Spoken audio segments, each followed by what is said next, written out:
ഫോണിലൂടെ പരിഹസിച്ചതിലുള്ള വൈരാഗ്യത്തിൽ വീട്ടിൽ കയറി ബന്ധുവിനെ വെട്ടിക്കൊലപ്പെടുത്താൻ ശ്രമിച്ച കേസിൽ പ്രതി പിടിയിൽ. പരിയാരം അന്ത്രക്കാംപാടം സ്വദേശിയായ പള്ളത്തേരി വീട്ടിൽ 47 വയസ്സുള്ള ബിജുവിനെയാണ് വെള്ളിക്കുളങ്ങര പോലീസ് അറസ്റ്റ് ചെയ്തത്. കഴിഞ്ഞ 9 രാവിലെ 7:30 കുറ്റിച്ചിറ കൂർക്കമറ്റത്തായിരുന്നു സംഭവം. പുല്ലൂർ ഊരകം സ്വദേശി തൊമ്മാന വീട്ടിൽ 42 വയസ്സുള്ള ബിനുവിനെയാണ് ബന്ധുവീട് അതിക്രമിച്ചു കയറി ബിജു ആക്രമിച്ചത്.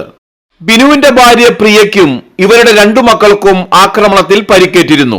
ബിജു മരവടി കൊണ്ട് ബിനുവിന്റെ തലക്കടിച്ച് പരിക്കേൽപ്പിക്കുകയും വെട്ടുകത്തി കൊണ്ട് കഴുത്തിൽ വെട്ടി കൊലപ്പെടുത്താൻ ശ്രമിക്കുകയും ചെയ്തു.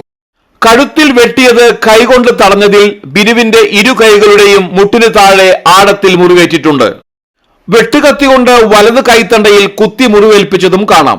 സംഭവശേഷം ഒളിവിൽ പോയ പ്രതി കഴിഞ്ഞ ദിവസം വെള്ളിക്കുളങ്ങര പോലീസിൽ ഹാജരായി. കോടതിയിൽ ഹാജരാക്കിയ പ്രതിയെ റിമാൻഡ് ചെയ്തു.